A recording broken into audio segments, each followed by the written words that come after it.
My parents wanted me to donate my kidney to my addict brother who destroyed his own. I did something better instead. The transplant coordinator was still talking when my mother reached across the table and grabbed my hand so hard her nails dug into my skin. Dr. Amelia Chen had just finished explaining that my brother Derek needed a kidney transplant within 6 months, or he'd likely die, and my mother's eyes were already locked on mine with an expression I'd seen my entire life. The look that said I was about to be asked to sacrifice something for Derek again. Dr. Chen was saying something about compatibility testing and donor screening protocols, but my mother interrupted her mid-sentence and said, "Noah will do it. He'll give Derek his kidney." She said it like it was already decided, like my body was just another resource the family could allocate to fix Derek's problems.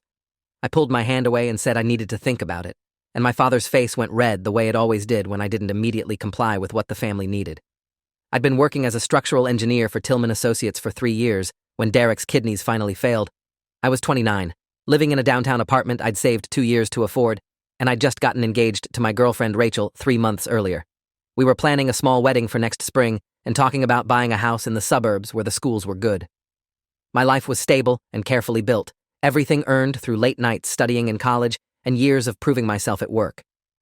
Derek was 32 and had been living in my parents' basement since he dropped out of college at 20. He'd been addicted to opioids for over a decade, starting with pills he got after a knee surgery in high school, then graduating to heroin when the pills got too expensive. My parents had sent him to rehab 4 times, paid for countless therapy sessions, and bailed him out of 2 arrests for possession. They'd refinanced their house twice to cover his debts and his medical bills from previous overdoses. The drive home from the hospital felt like swimming through concrete. Rachel sat in the passenger seat of my Civic, quiet for the first 10 minutes before she finally asked what I was thinking. I told her I didn't know, which was true. Part of me felt guilty for even hesitating, because Derek was my brother and he was dying. But another part of me was exhausted from 29 years of watching my parents pour everything into Derek while treating me like I was supposed to just handle things on my own because I was capable. Rachel reached over and put her hand on my knee and said, whatever I decided, she'd support me.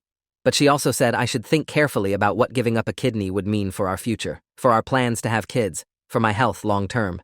She wasn't trying to influence me, just making sure I considered everything before my parents steamrolled me into a decision. My phone started ringing before I even got inside my apartment. My mother's name lit up the screen and I let it go to voicemail. She called again immediately, and again after that. By the time Rachel and I sat down on the couch, my mother had called 6 times and left 3 voicemails.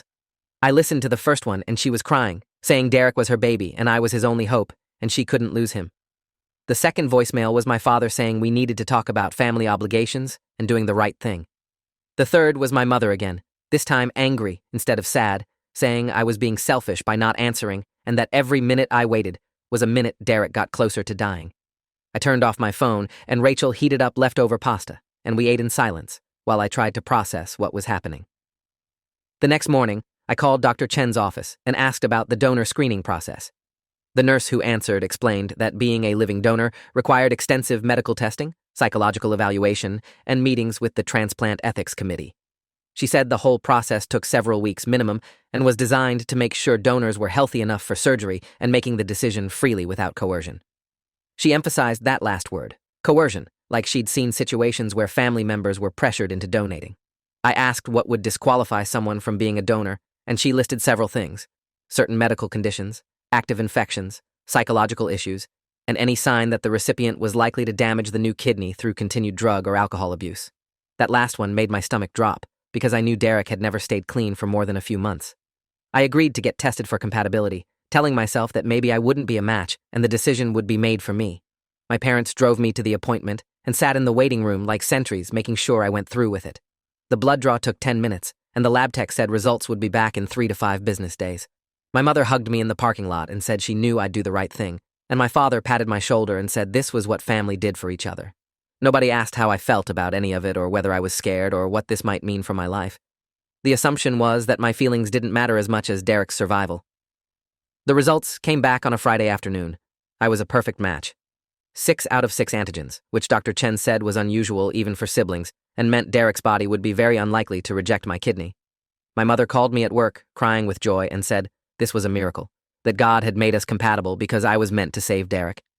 My father left a voicemail saying he was proud of me for stepping up. Derek sent me a text that just said, "Thanks, bro," with a prayer hands emoji. Nobody had asked yet if I was actually willing to go. Through with the surgery, they all just assumed the positive test results meant it was happening. That weekend, my parents invited Rachel and me to dinner at their house to celebrate what they were calling my decision to donate. I hadn't actually made a decision yet, but correcting them felt impossible when I walked in and saw they'd invited extended family and ordered a cake that said Noah the Hero in blue frosting. My Aunt Patricia cried and told me I was an angel. My Uncle Frank shook my hand and said not every man would make such a sacrifice. My grandmother held my face in her hands and said I was saving the family. Derek sat on the couch looking thin and yellow-tinged from the kidney failure, and when I sat next to him, he said he knew he didn't deserve this, but he was going to get clean this time and make everyone proud. He'd said the same thing after every overdose and every arrest and every intervention, and I wanted to believe him, but I'd stopped believing him years ago. Rachel and I left early claiming I had a headache, which wasn't really a lie because my head was pounding from the pressure of everyone's expectations. In the car, she asked if I was actually going to do this, and I said I didn't know how to say no. She pointed out that I don't know how to say no was different from I want to say yes, and that I needed to figure out which one was true. We drove to a park near our apartment and sat on a bench watching kids play on the swings while I tried to untangle what I actually wanted from what everyone expected me to want. Rachel said she'd noticed Derek's pupils were pinpoint at dinner, the way they got when someone was on opioids, and she asked if I'd noticed too. I had noticed, but I'd been trying not to think about it because acknowledging Derek was still using drugs meant acknowledging that donating my kidney might be pointless. I called Dr. Chen's office on Monday morning and asked to speak with someone about my concerns regarding Derek's sobriety. The nurse transferred me to Leslie Montgomery, who identified herself as the transplant program's social worker with 15 years of experience evaluating potential donors and recipients. Leslie said she appreciated me calling and asked me to explain my concerns. I told her about Derek's addiction history, the multiple rehab attempts, the fact that he'd never stayed clean for more than a few months. I mentioned noticing signs he might still be using at the family dinner. Leslie listened without interrupting and then said these were exactly the kinds of concerns the ethics committee needed to evaluate. She said opioid addiction was a contraindication for transplant at many programs because the immunosuppressant drugs recipients had to take could interact dangerously with opioids, and because active addiction meant recipients were unlikely to follow the strict medication schedules required to keep the transplanted kidney functioning. Leslie scheduled me for what she called a donor advocacy meeting, where I'd meet with someone whose job was to represent my interests separately from Derek's medical team. She emphasized that this person would help me make a decision that was right for me, not right for my family or right for Derek. The meeting was scheduled for Wednesday afternoon, and I didn't tell my parents about it because I knew they'd want to come and I needed space to think without their input. Rachel took the afternoon off work and came with me for moral support, and we sat in a small conference room with a woman named Dr. Yolanda Fields, who introduced herself as an independent physician advocate with no connection to Derek's care team. Dr. Fields spent an hour asking me questions about my relationship with Derek, my feelings about donating, and whether I felt pressured by my family. I was honest about all of it, including the fact that I felt like saying no would make me the villain who let his brother die. Dr. Fields listened to everything and then said something that changed my perspective completely. She said living donation was supposed to be a gift freely given, not an obligation extracted through guilt. She said if I felt trapped into donating, that feeling wouldn't go away after surgery, and I'd spend the rest of my life resenting my family and possibly resenting Derek if his body rejected the kidney or if he went back to using drugs and damaged it. She asked me to imagine my life in 5 years if I donated versus 5 years if I didn't, and to think about which version of myself I could live with. Then she said the most important thing: even if I decided not to donate, the transplant team wouldn't tell my family why. They'd just say I wasn't approved as a donor for medical reasons, and my privacy would be completely protected.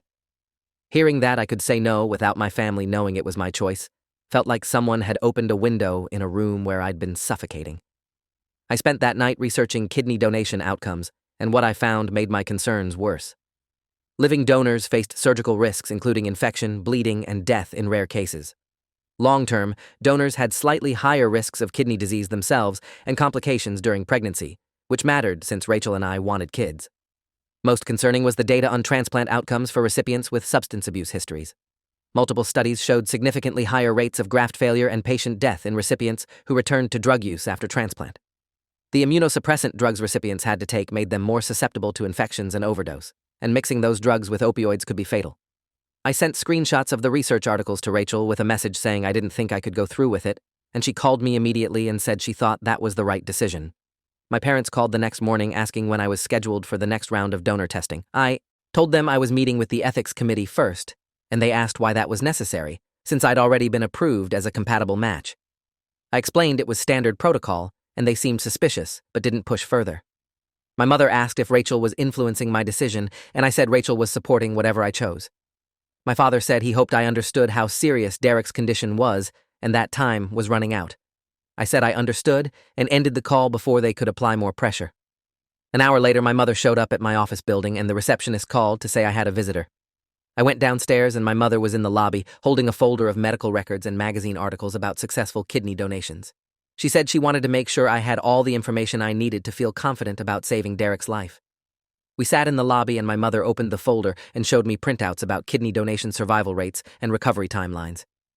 She'd highlighted sections in yellow about donors who returned to normal lives within weeks and experienced no long-term complications.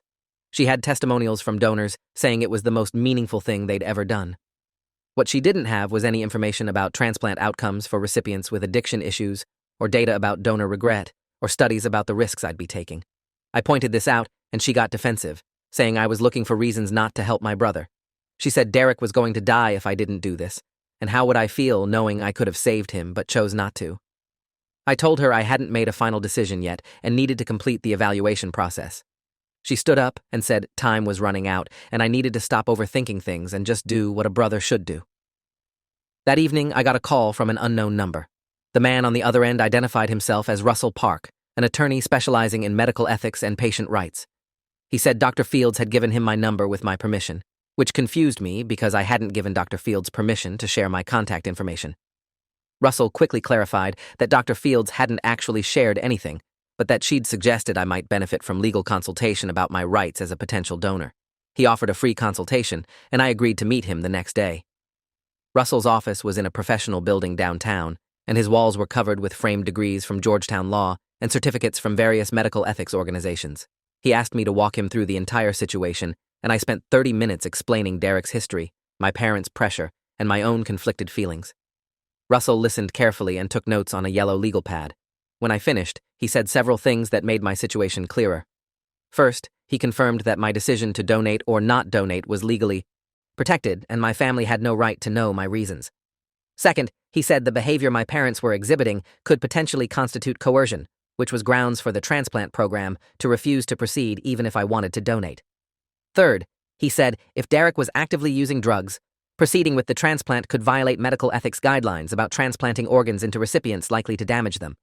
He suggested I document every interaction with my parents where they pressured me, and he offered to attend any family meetings where the donation was discussed, to ensure my rights were protected.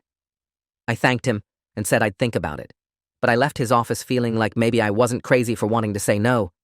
The ethics committee meeting was scheduled for the following Monday.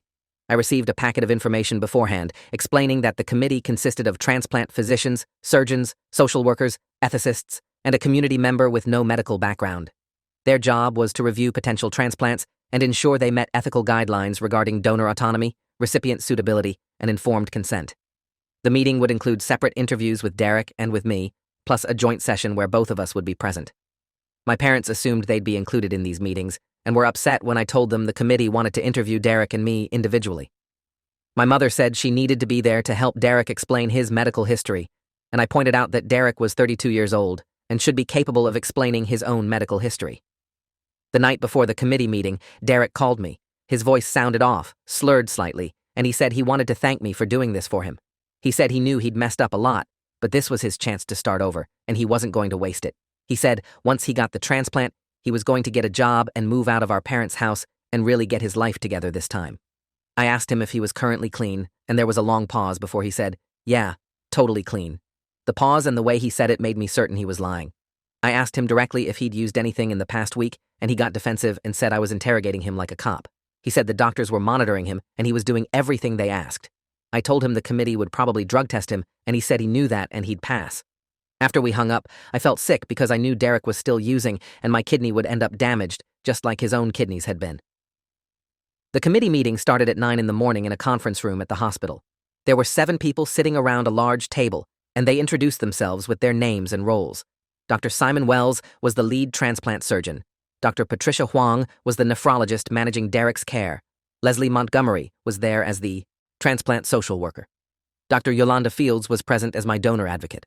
The other 3 were Dr. Marcus Chen, an ethicist from the hospital's medical ethics department, Janet Silverman, a transplant coordinator, and Robert Green, the community representative. They interviewed Derek first while I waited in a separate room, and 45 minutes later, Janet came to get me and said it was my turn. The committee asked me to explain my understanding of the donation process and the risks involved. I walked through what I'd learned from my research about surgical risks, recovery time, and long-term health implications.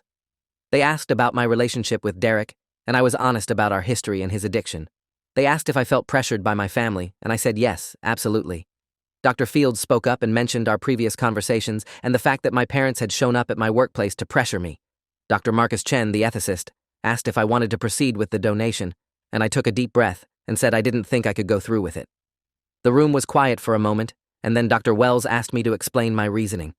I told them about my concerns regarding Derek's sobriety, the research I'd found about transplant outcomes for recipients with substance abuse issues, and my worry that my kidney would be damaged the same way Derek had damaged his own. Dr. Huang asked if I'd observed any recent signs of drug use, and I told them about Derek's appearance at the family dinner and the phone call the night before. Leslie made a note and said they'd already had concerns about Derek's sobriety based on his interview responses and his behavior during previous medical appointments. Dr. Wells said they would require Derek to complete a drug screening before the committee could make a final recommendation, which was standard protocol anyway. The committee thanked me for my honesty and said they'd meet to discuss both interviews and would have a decision within 1 week. They emphasized that regardless of their decision, my identity as the potential donor and my specific concerns would remain confidential. If the transplant didn't proceed, my family would only be told that the committee determined the transplant wasn't medically appropriate at this time. I left the hospital feeling lighter than I had in weeks, but also terrified about what would happen when my parents found out the transplant wasn't moving forward. Rachel met me for lunch, and I told her everything that happened in the meeting. She said she was proud of me for being honest about my concerns, instead of letting guilt push me into a decision I'd regret. We talked about how to handle my parents' reaction when the committee made their recommendation, and Rachel suggested I consider limiting contact with them for a while if they tried to blame me. I knew that was probably good advice, but the thought of cutting off my parents made me feel guilty even though they were the ones behaving unreasonably. 3 days later, I got a call from Leslie Montgomery. She said the committee had made their recommendation and asked if I could come in to discuss it. I drove to the hospital after work and met with Leslie and Dr. Fields in a small office. Leslie explained that Derek had failed his drug screening, testing positive for both opioids and methamphetamine. When confronted with the results, Derek admitted he'd been using regularly for the past 4 months.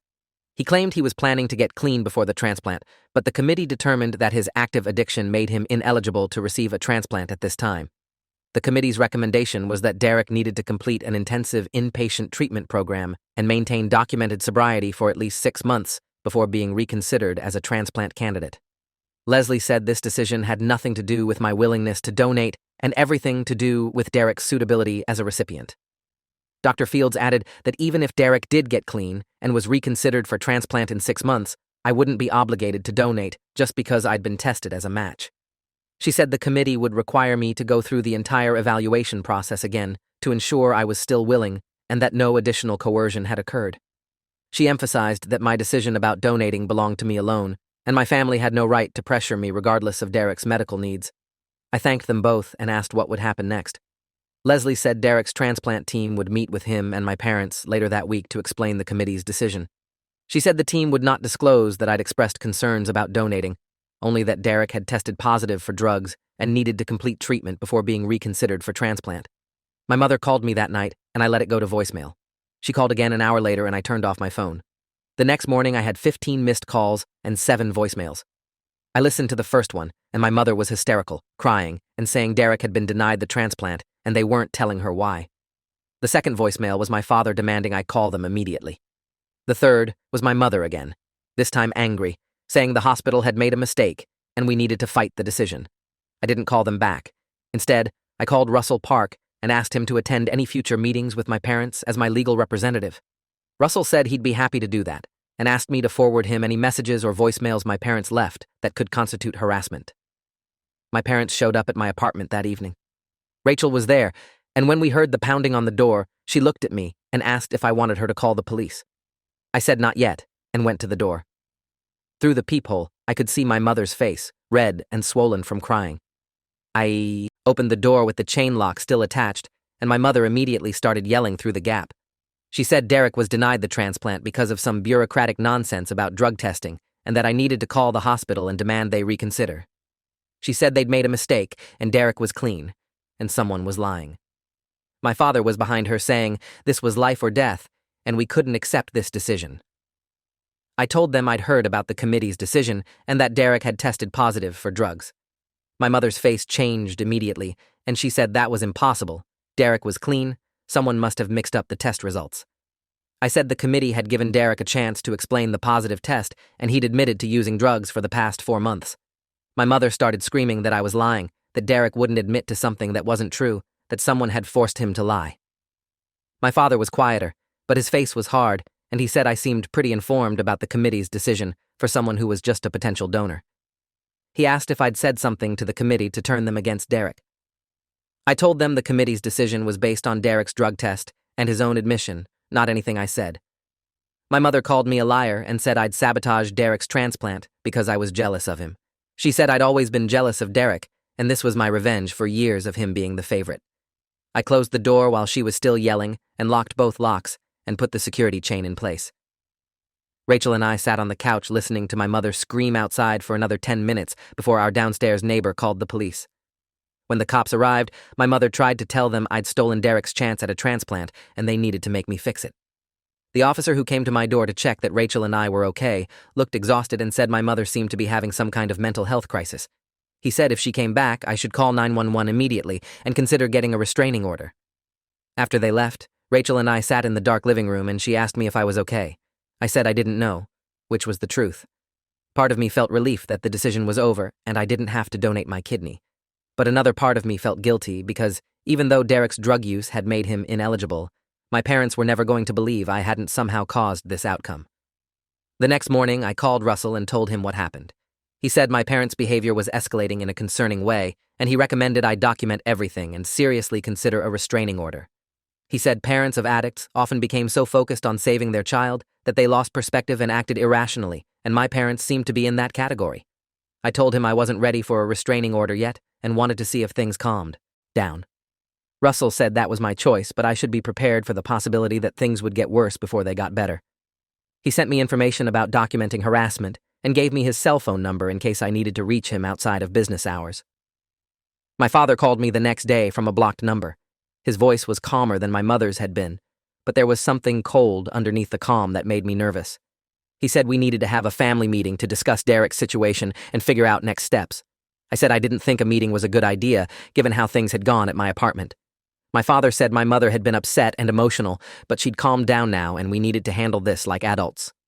He said Derek was my brother and he was dying, and regardless of what the hospital said about drug testing, I had a responsibility to help him. I told him the transplant committee's decision was final and there was nothing any of us could do to change it. My father's voice got harder and he said that wasn't acceptable, that we were going to find a way to fix this, and I needed to be part of the solution instead of part of the problem. I said I wasn't going to attend any family meetings and that all future communication needed to go through my attorney. My father laughed and asked why I needed an attorney if I hadn't done anything wrong. I explained that I'd retained legal counsel to protect my rights as a potential organ donor and to ensure no one could pressure me into medical decisions I wasn't comfortable with. My father was quiet for a long moment and then said I'd changed, that Rachel had poisoned me against my family, and that I was going to regret choosing her over my own blood. I told him Rachel had nothing to do with my decision and that I was making my own choices about my own body. He hung up without saying goodbye and I stood in my kitchen, shaking from the adrenaline of finally standing up to him. 2 days later, I got an email from an address I didn't recognize. The subject line said, "What really happened?" and when I opened it, there was no message, just an attached file. I almost deleted it without opening it, thinking it might be spam or a virus, but something made me click on it. The file was a PDF of medical records, and it took me a second to realize they were Derek's records from the transplant evaluation. Someone had sent me confidential medical documents, which should have been impossible given HIPAA privacy laws. I scrolled through the pages and saw Derek's drug test results, the committee's meeting notes, and a psychological evaluation that painted a disturbing picture of his addiction and his unwillingness to accept responsibility for his choices. The evaluation included a section about Derek's family dynamics, and there was a paragraph that made my blood run cold. The psychologist had noted that Derek's mother enabled his addiction by providing money and housing with no expectations of sobriety or employment. The notes said Derek had expressed a belief that he was entitled to his brother's kidney and showed no understanding that donation was a gift, not an obligation. There was a recommendation that any future consideration for transplant include mandatory family therapy to address the unhealthy dynamics that had contributed to Derek's addiction. I forwarded the email to Russell immediately and asked him how my parents could have gotten Derek's medical records. Russell called me 10 minutes later and said it was illegal for anyone to share those records without Derek's written consent, and we needed to figure out who sent them and why. The mystery was solved the next day when I got a follow-up email from the same address. This time, there was a message. I thought you should know what your parents are planning. They're trying to find a way to force you to donate by claiming you're mentally ill and getting guardianship over your medical decisions. Your mother has been meeting with lawyers who specialize in medical guardianship cases. Be careful. The email was signed, "A Friend." I screenshot everything and sent it to Russell, who called me immediately and said this was extremely serious. He explained that medical guardianship was typically used for people who were truly incompetent to make their own medical decisions, like patients with severe dementia or traumatic brain injuries. Using it to override someone's refusal to donate an organ would be an abuse of the legal system, but he'd seen desperate family members try similar things. Russell said we needed to be proactive. He suggested I get a psychiatric evaluation from an independent doctor to document that I was completely competent to make my own medical decisions. He said if my parents tried to claim I was mentally ill, having recent documentation of my mental competence would be crucial in fighting any guardianship petition. He gave me the name of Dr. Angela Foster, a forensic psychiatrist who specialized in competency evaluations. I called her office that afternoon, and they had an opening at the end of the week. In the meantime, Russell filed a preemptive motion with the court, alerting them to the possibility that someone might attempt to file for guardianship over me and asking that he be notified immediately if any such petition was filed. I met with Dr. Foster on Friday afternoon in her office across town. She explained that the evaluation would take about 2 hours and would include questions about my mental health history, my current psychological state, and my understanding of my rights and the situation with Derek's transplant. I spent the next 2 hours answering questions about everything from my childhood to my current job, to my relationship with Rachel, to my feelings about my family. Dr. Foster was thorough and professional, taking detailed notes and asking follow-up questions that showed she understood the complexity of my situation. At the end of the evaluation, she said I clearly demonstrated full competency to make my own medical decisions, and she saw no evidence of any mental illness or impairment. She said she'd have a written report ready by Monday that I could use if needed. That weekend, Rachel and I barely left my apartment. I'd started feeling paranoid that my parents might try something desperate, though I couldn't articulate what that something might be. Rachel suggested we go stay at her sister's place for a few days, but I didn't want to bring this mess into her family's life. On Sunday evening, I got a text from Derek. It was the first time I'd heard from him directly since the committee's decision. The message said, "Mom and Dad are crazy. I told them to leave you alone, but they won't listen. I'm sorry for everything." I stared at the text for several minutes, trying to figure out if it was genuine or if this was some new manipulation strategy. I texted back asking if he was safe and if he was getting help. He responded, "In a facility now. Court ordered after I got arrested again. Probably for the best. Tell Rachel I'm sorry for ruining your life." I showed the text to Rachel, and she said it sounded like Derek might actually be having a moment of clarity. She said addiction was a disease, and even though Derek had made terrible choices, he was still sick and deserved compassion. I agreed, but I also said that compassion didn't mean sacrificing my kidney or letting my parents destroy my life.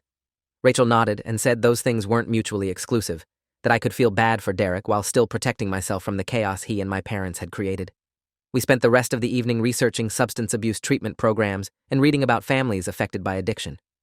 The more I read, the more I understood that my parents' enabling behavior had actually made Derek's addiction worse by removing all consequences and making him believe he'd always be rescued. On Monday morning, Russell called with concerning news. A guardianship petition had been filed against me by my parents claiming I was experiencing a psychotic break and needed emergency medical intervention. The petition alleged that I'd become paranoid and delusional, was refusing necessary medical treatment, and had cut off communication with my family due to mental illness. Russell said the allegations were obviously false, but we needed to respond quickly and decisively. He'd already filed an objection and requested an emergency hearing, which was scheduled for Wednesday morning. He said I should prepare to testify about my mental competency and my reasons for refusing to donate. He also said Dr. Foster's evaluation would be crucial evidence in fighting the petition. I called in sick to work Monday and spent the day preparing for the hearing with Russell. He walked me through what to expect in court and what questions I might be asked. He explained that the judge would likely want to speak with me directly to assess my competency, and I needed to be calm, articulate, and clear about my reasoning. Russell said the fact that my parents had filed this petition so quickly after my refusal to donate would work in our favor, because it showed their motive wasn't genuine concern for my mental health, but rather a desire to force me to comply with their wishes. He said judges were typically very skeptical of guardianship petitions filed by family members who had something to gain from the guardianship. The hearing on Wednesday was in a small courtroom with Judge Marilyn Rhodes presiding. My parents were there with a lawyer I didn't recognize, a woman in her 50s named Patricia Dunn, who specialized in elder law and medical guardianship cases. Russell later told me she had a reputation for taking questionable cases if the clients paid enough. The hearing started with Ms. Dunn presenting the petition and calling my mother as a witness. My mother testified that I'd been acting strange for weeks, had cut off contact with the family, and had said things that didn't make sense. She claimed I'd been paranoid about people following me and had accused family members of plotting against me without any basis in reality. She said she was terrified I was going to hurt myself or others and needed immediate psychiatric intervention. Russell cross-examined my mother and asked her to provide specific examples of my alleged paranoid statements. She fumbled and gave vague answers about me seeming suspicious and not trusting people. Russell asked if her concern about my mental health had anything to do with my refusal to donate a kidney to Derek. Ms. Dunn objected, and Judge Rhodes sustained the objection, but the question had been asked and the implication was clear. Russell then asked my mother if she'd come to my apartment and yelled at me about Derek's transplant. My mother admitted she'd been upset, but said any parent would be upset in that situation. Russell asked if the police had been called, and my mother said yes, but claimed that was because of my mental state, not her behavior. Russell submitted the police report from that night, which documented my mother as the aggressor and made no mention of any concerns about my mental health. Russell called Dr. Foster as an expert witness, and she testified about her evaluation of me. She explained in detail the tests and assessments she'd conducted and stated unequivocally that I demonstrated full competency to make my own decisions. She said I showed no signs of psychosis, delusions, paranoia, or any other mental illness that would impair my judgment. She noted that my concerns about family pressure were reality-based and appropriate, given the circumstances, not paranoid delusions. Ms. Dunn tried to attack Dr. Foster's credibility by suggesting she'd been hired by me specifically to produce a favorable evaluation, but Dr. Foster calmly explained that her professional reputation depended on accurate assessments, and she would never falsify an evaluation regardless of who paid her fee. Judge Rhodes then asked to speak with me directly. I was sworn in, and she asked me a series of questions about my understanding of the guardianship petition, my reasons for refusing to donate a kidney, and my current mental and emotional state. I answered every question clearly and thoroughly, explaining the medical concerns about Derek's active addiction, the research I'd done about transplant outcomes, and my right to bodily autonomy. I admitted I'd been stressed by my parents' pressure, but emphasized that stress about a difficult family situation wasn't the same as mental illness. Judge Rhodes asked about my support system, and I told her about Rachel, my job, and the therapy I'd started attending to help process everything that had been happening. The judge seemed satisfied with my answers and thanked me for my testimony. Judge Rhodes took a short recess to review the evidence and then returned with her decision. She denied the guardianship petition, finding no credible evidence that I was mentally incompetent or in need of any form of guardianship.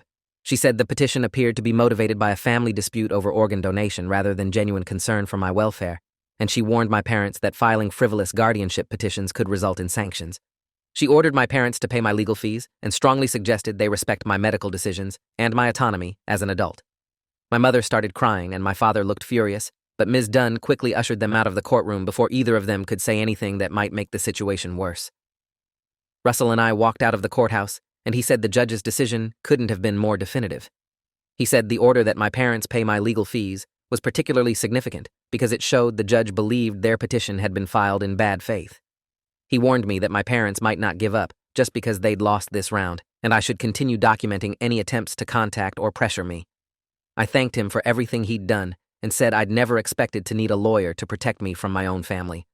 Russell said family law often brought out the worst in people, especially when medical crises were involved, and my situation was unfortunately not as unusual as I might think. I went back to work the next day and tried to focus on normal life. My coworkers knew something had been going on because I'd been distracted and had taken several unexpected days off, but I didn't want to explain the whole situation.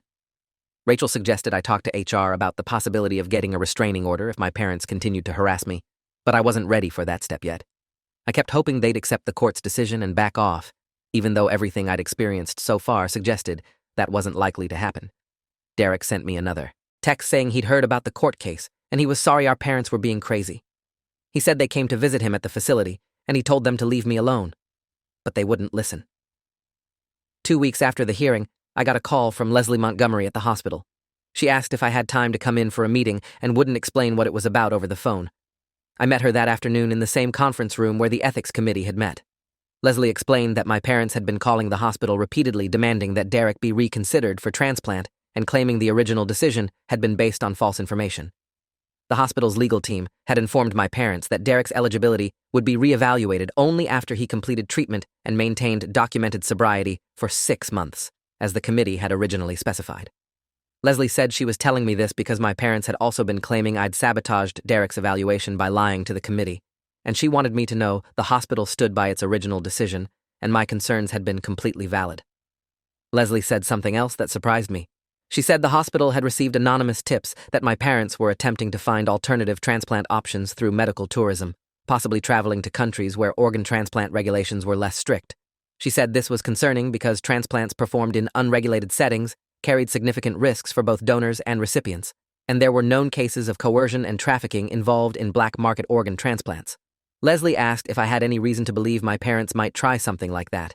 I said I honestly didn't know anymore what my parents were capable of, but given everything that had happened, I wouldn't be shocked if they were looking into illegal options. That conversation sent me down a research rabbit hole that evening. I found articles about medical tourism for organ transplants, particularly in certain countries where oversight was minimal and donors were sometimes paid or coerced. The articles described situations where desperate families paid tens of thousands of dollars for black market transplants that often failed within months due to inadequate anti-rejection protocols and poor surgical conditions. I found forum posts from families who'd lost loved ones to complications from illegal transplants performed in unsanitary conditions by unqualified surgeons. The thought that my parents might subject Derek to something like that, or worse, might try to coerce someone else into donating, made me sick. I called Russell the next morning and told him about Leslie's warning. He said if my parents were seriously considering illegal transplant options, that could potentially be reported to law enforcement since facilitating black market organ trafficking was a federal crime. He said we didn't have enough evidence yet to make a report, but I should pay attention to any signs that my parents were pursuing that route. He also said that if my parents did take Derek out of the country for a transplant, they'd be responsible for his care afterward, and if he had complications, American hospitals might be reluctant to treat him due to the unknown variables involved in the original surgery. 3 weeks passed with no contact from my parents, and I started to think maybe they'd finally accepted the situation. Rachel and I went ahead with our wedding planning, scheduling our venue for next April and sending out save-the-date cards to friends. We deliberately didn't send cards to my parents or Derek, and I felt guilty about that decision, but Rachel pointed out that inviting people who'd tried to have me declared mentally incompetent probably wasn't the best idea. My grandmother called me during this time, the first family member besides Derek who'd reached out since the court hearing.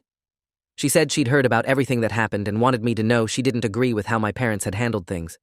She said she loved Derek, but she also loved me, and what my parents had tried to do with the guardianship petition was wrong. My grandmother said something else that shocked me. She said my parents had asked her for money, claiming they needed it for Derek's medical treatment, but she suspected they were planning to take him abroad for an illegal transplant. She said she'd refused to give them the money and had told them they needed to accept Derek's situation and stop trying to force me to donate. My grandmother said my parents had responded by accusing her of not caring about Derek and cutting off contact with her too. She sounded tired and sad when she told me this, and I realized my parents' obsession with saving Derek had fractured the entire extended family.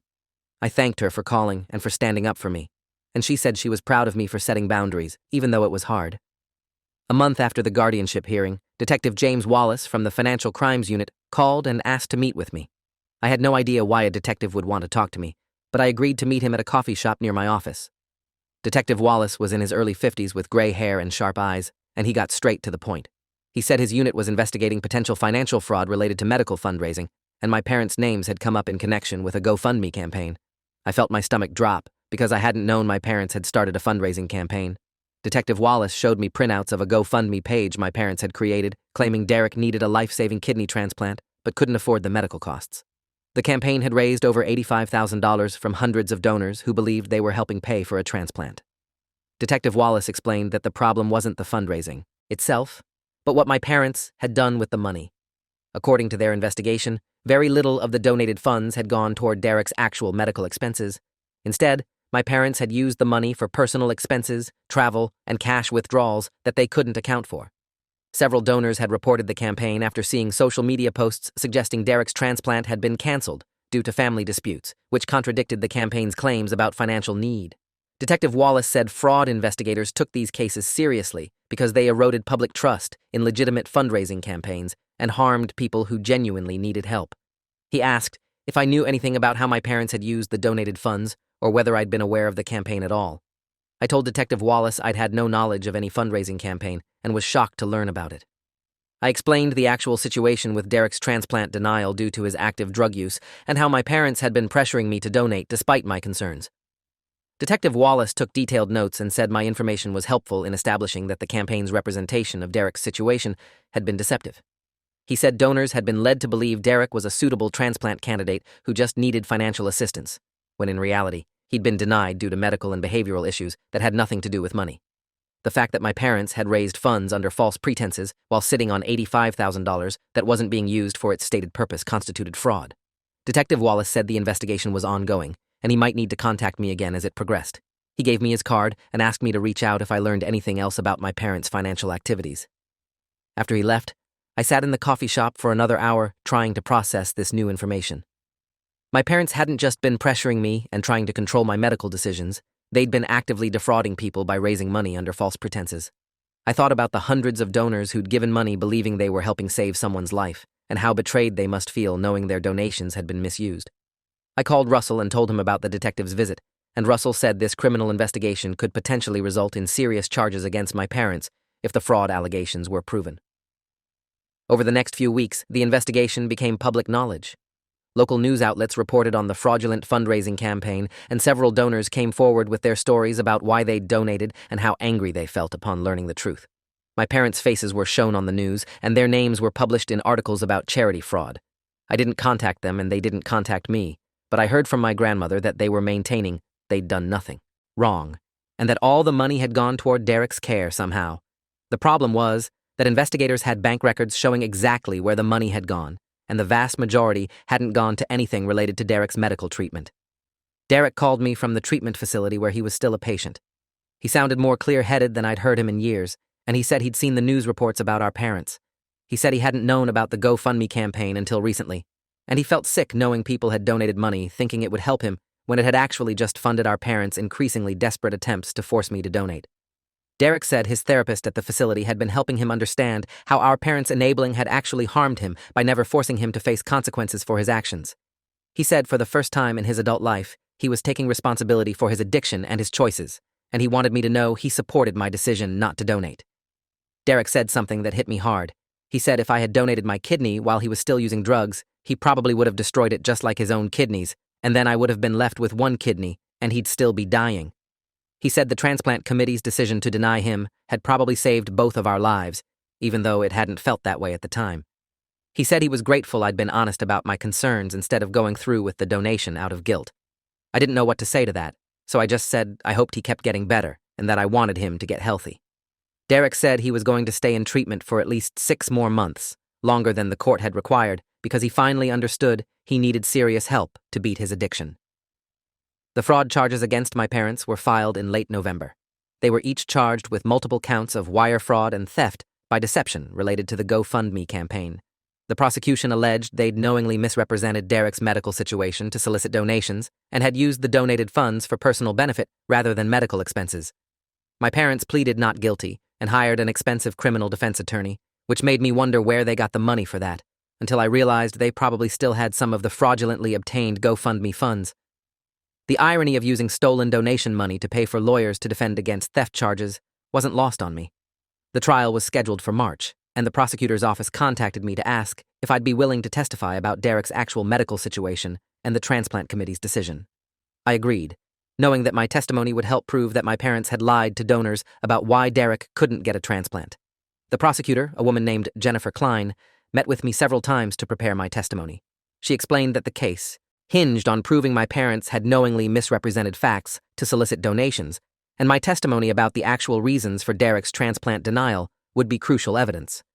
She said several donors would also testify about what they'd been told when they donated and how those representations differed from the truth.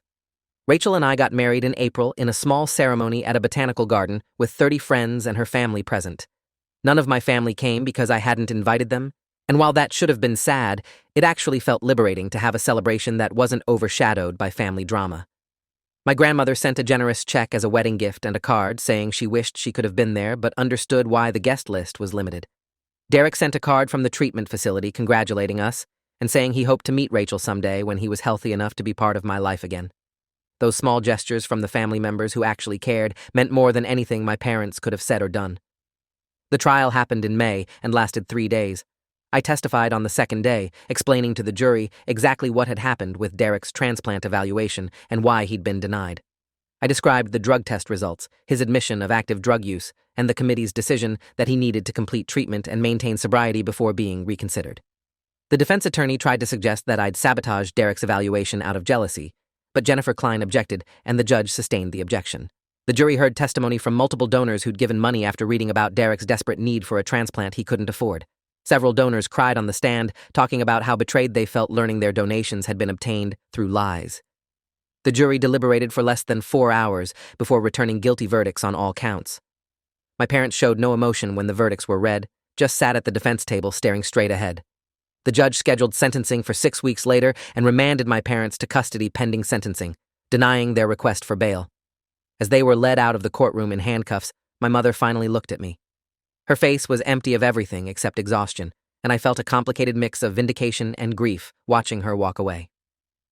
Rachel squeezed my hand, and we left the courthouse through a side exit to avoid reporters. The sentencing hearing in June was brief. The judge noted that my parents had betrayed the trust of hundreds of people who donated money in good faith, believing they were helping save someone's life.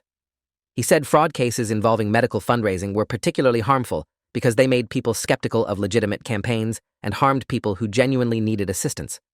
He sentenced each of my parents to 3 years in federal prison, followed by 3 years of supervised release.